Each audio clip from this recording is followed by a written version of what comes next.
All right, we are live. Good evening, and welcome to the eighth episode of the Social Media Addicts podcast. I'm your host, Seth Goldstein. With me is my co-host, Jody Rains, and unfortunately, yet again, Barry Dalton is AWOL with a lot of work. He was just in California for a job, and he's swamped. So eventually, he'll make one of these podcasts. I hope so. But in the meantime, we have the beautiful Jody Rains, who is jumped on board to be part of our podcast, so I'm not talking solo and boring you guys sick. So anyhow, if you want to support the show, go to the Patreon, socl.bz / Patreon, Patreon, and that's how you support the show. Every dime or nickel helps. So go over to Patreon, patreon.com, look for Social Media Addicts, or go to socl.bz / Patreon, and you can support the show there, and maybe we can actually get a recurring show going on a regular basis. So let's jump into the stories, Jody, shall we? Sure. Do you want me to start off, or you want to You start? can start off. Okay. So there's some social media measurement problems. It's for all of us. We're trying to figure out what are good ways to measure social media, and obviously, either we're not measuring at all, or we're trying to overcomplicate things. And the goal of measurement, isn't the measurement process. It's not the report or the spreadsheet or the infographic in your slick presentation, but instead, the goal of measurement is to learn something that tells you whether or not you're headed in the right direction and to help you make better decisions moving forward. Should we keep doing this? Should we stop doing that? Or maybe we should do something altogether different. In that spirit, there are a few current truths about measuring this social media stuff, and more broadly, marketing and communication as a whole. We talk about ROI, return on investment. That's really the metric you need to care about, and it has to do with not only how many dollars you spend, but what your return is, how many dollars you're making based upon your spend. Seth, I could just go through the rest of this article, but I guess my question is, what metric do you think is most important when you're measuring what your return is on social media? Well, honestly, I'd say it's more of a hat tip to Ted Rubin and the return on relationship. I mean, you can't have a return on investment unless you have a relationship to back up the investment. So I think that you have to build the relationships up first to get the return on investment. You can't just expect strangers necessarily to be able to kind of go out there and invest in you, buy your product without kind of knowing what you're about and who you are as a person or as a company. And you know what? I don't necessarily agree with that. Uh-oh. I think engagement is important, but I think this conversation isn't necessarily about engagement because, while engagement helps, and it helps to amplify the message, what we're talking about really is whatever you're putting into your social media, whether it's time or it's money you've invested, let's say, in a platform. The question then becomes, what is the return on that? What is working for you? What isn't working? Is Twitter working? Is Facebook working? Is Google Plus working? Is Quora working? Is Pinterest working? I mean, there's so many different platforms, and to continue to spend time and invest in platforms that don't necessarily either reach your audience or do so in a way that they find interesting. If you're not measuring whether you're getting a return, then you continue to do things that aren't effective. No, I agree, but you also have to work on the relationship too in order to. I mean, if people don't know who you are, they're not going to buy from you. I was just watching TV today, and I don't agree with that either. Oh, and I saw a website being advertised called Wayfair, which is all about home decor and grills, and the only way I know about them is because they also own a company called Hay Needle, where I got my grill from. But ultimately, the relationship I have is with Amazon. I mean, Amazon knows what I want, shows me what I want, and builds that relationship up with me so that I want to buy from them because I know that that's where I'm going to get the thing I need for the right price. These other companies are advertising saying, hey, we provide home decor, this is our specialty, but why would I go there over Amazon? If I look at I'll look at Newegg, for example, for discounted computer electronics and software and stuff. Newegg is a place that I know that has great reviews and has great relationships with their consumers, and I know about them because of that relationship. And I'm getting a look from Jody. No, I'm sitting here listening. Here's the thing, Amazon. Amazon has done a fantastic job not only with reaching the audience, but look at the service that they give, okay? When you order something, if you're a member of Amazon Prime, free 2-day delivery. I love it. I love it too. I mean, I'm addicted. sometimes instead of going to the market, I love pistachios. I mean, I'm like a pistachio-holic.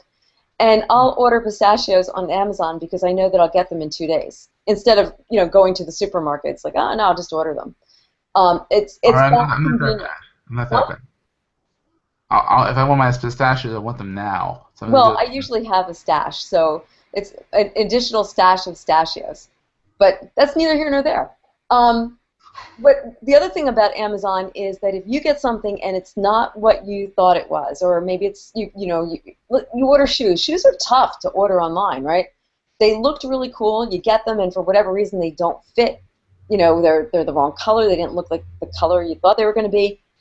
Amazon, I put the box outside. I don't even seal it up, and they'll come and they'll bring the little label thing, and they'll seal it up for me, and they'll take it away. And the next thing I know, the credit's on my account. It's easier than if I buy They'll seal something. it up for you. Yes!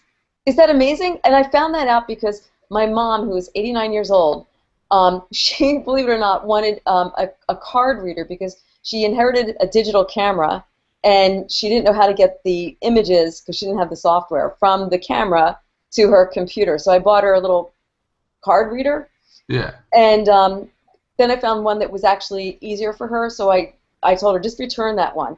And, mom's not used to doing stuff like this. To her, you always go to the store.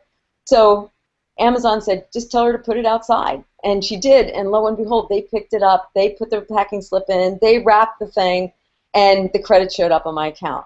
That's so So weird. I never it's heard of awesome. not sealing your box first. Absolutely, they seal the box and everything, and not only that, but as soon as they get drones, I'm going to double what I buy because I am totally enthralled with this concept of having a drone drop off my stuff at my door. I think that's That's creepy. so cool. That'll never happen. The FAA. Yeah, That'll it'll never happen. happen.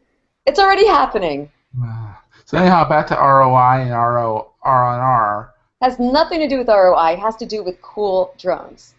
All right, let's move on. So, so Facebook has added insights to events. This is a neat little story from All Facebook where they're discussing that they're now adding more stats to how many people are coming, how many people the event reached. Ultimately, who uses Facebook events? I don't. I have. You have? I get invited to events all the time. I never pay attention to them. I'll tell you what's cool about it. You have a group of people that you, like I ride. I have a whole group of people that I ride with. But And if biker I want girl. to get, what's that? Biker girl. Right, on my motorcycle, just to be clear here. Oh, God So forbid you were riding a bicycle. no, not a bicycle. This is one that has a big motor. But I have probably at this point, I'm around 400 people that are in this group. And if somebody is planning a fundraiser, and I think it's a worthy cause, and I think that other people that are in my group would benefit by knowing about it, I can do it as a Facebook event, and it takes care of sending all of these invites out for me, which would take me, if I was doing it any other way, a heck of a lot longer. And it tracks the results. It tells you who's going to go. It tells your friends can invite other friends. It's very convenient. Well, that's very cool. I mean, what do you think about? What if people don't? I guess your audience they're looking at it. They're expecting an invite from Jody. They're part of a group, so they see an invite in the group. They're going to do it. I get random invites from people all the time that are not relevant. I just learn to ignore them. Well, What, and what, then you can opt out of it too. I mean, if somebody invites you to something that's really totally obnoxious and annoying, you can opt out of it. you remember I joined Facebook back when I was in college, and people say, "Come on, take a, everyone at 5:15 do a beer bong." Like it was like stupid stuff like that. Like they made events for everything. But Let's make see, an event for skipping down the sidewalk. Like really? but Seth, you're so much younger. I mean, Facebook when I was in college was actually like a handwritten Facebook. piece of paper. Yeah. Hey, don't knock it. I'm not that much younger. Actually, we had a Facebook. My freshman year of college, we had a picture, a book of all our pictures. And Was it the real I picked Facebook out or all the was it girls I a wanted to Facebook meet. clone?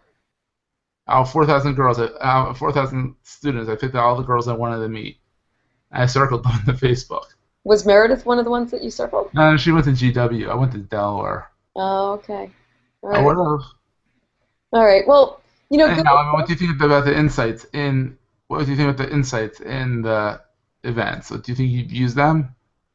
Yeah, I think so. I mean, what events work, what events don't work, who's liking them, who's hating them, Mm-hmm. which of my friends I have to, yell at because they deleted it, that kind of Nah, who thing. deleted it? That's kind of dangerous.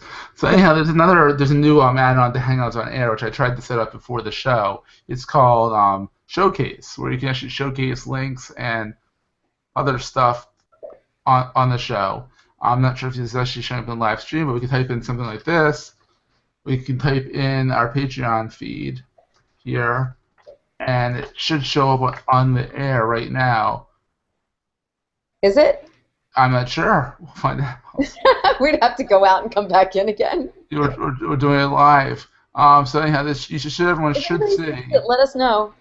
You should see our little ad, so you can show different like related links during the show, which I think is a kind of neat little feature. So I was gonna I put all the show notes in there, Okay, and well, all the links to the show notes in there, and then Jody turned on a widget and it deleted all my show wait, notes. wait, wait. It said you asked me to turn on the widget. I didn't just Oh, make you whatever. Anyhow, turn on moving the on. widget. So our friend Harrison Kratz, you know Harrison Kratz, Katz? I think I took some medicine to get rid of that. Oh God, be nice. Harrison is probably he's a very smart Gen Y kid. He's not a kid anymore, but I know him from he's from the Yardley area, and he did the social media Santa and did getting gifts to children in need and whatnot. He Okay. wrote a great post on Convince and Convert, Jay Baer's blog Yep. about community management, why good community management equals great business development. Oh, I wait a minute. think This is a real person. Harrison Katz. Okay, I didn't take medicine for that then. You're so mean. Okay. Well, yeah, everyone should check out the article. It's talking about why good community management and how if you really embrace your community, how that will help you build up your business. I mean, it's pretty much like cut and dry. If you focus on your community and you talk to your community, you engage your community, you interact with your community. How many more adjectives can I use for the same word? Um, if you if you cultivate this community where people care about your brand, it's going to help you build your business, for lack of a better terms. I mean, what do you think, Jody?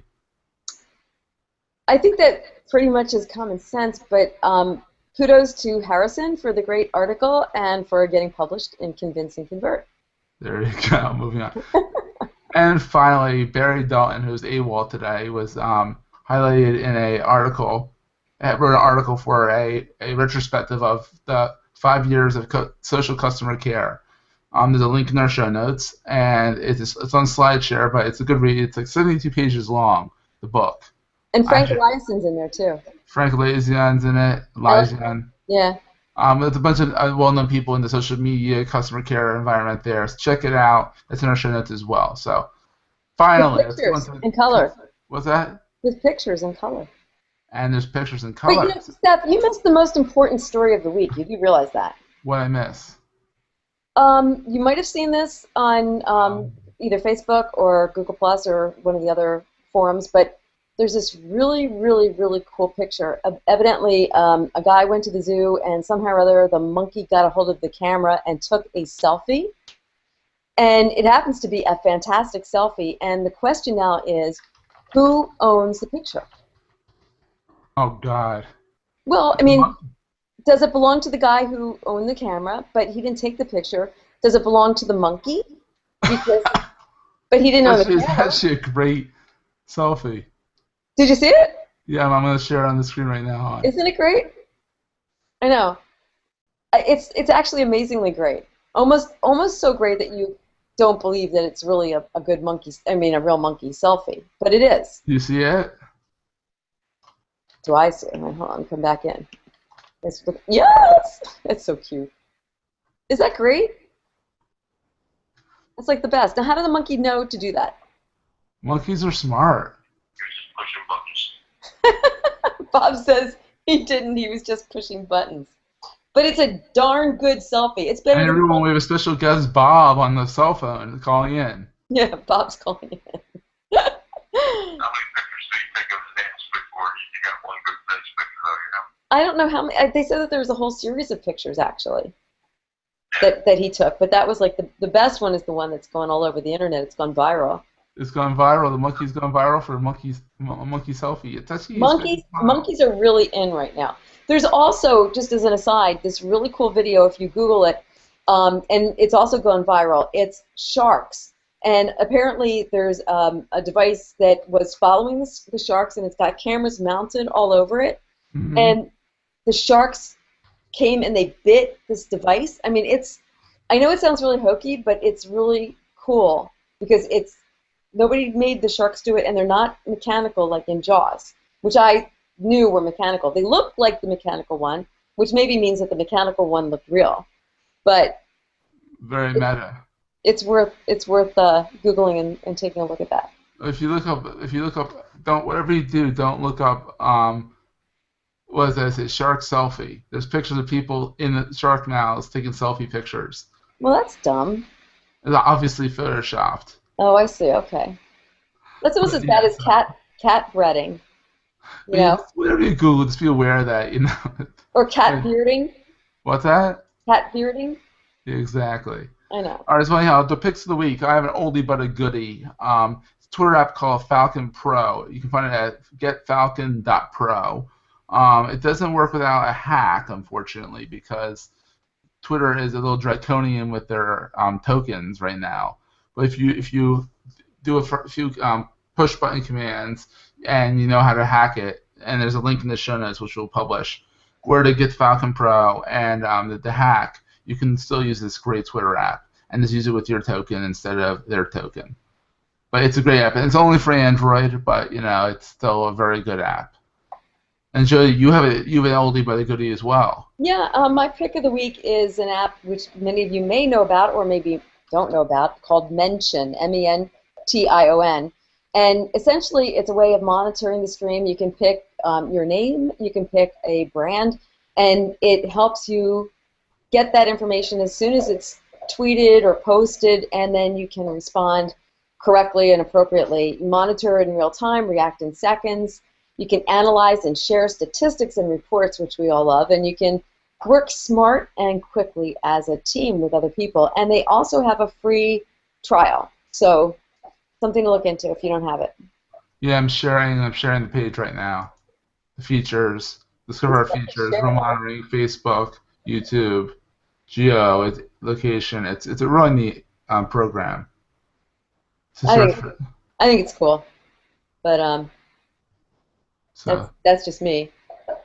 That is just you, Jay. Next week I'll share my dog apps. Oh boy, here we go. We'll have a whole show of dog apps. Anyhow, guys, that was the Social Media Addicts podcast for the 8th podcast. It is, I said, for August 7th, 2014. Whenever you're watching. Whenever you're watching. After all, that's Jody. Say hi, Jody. Say goodbye, hi, Jody. That's Bob on the phone. Hi, Bob on the phone. And I'm Seth, and we'll see you next time.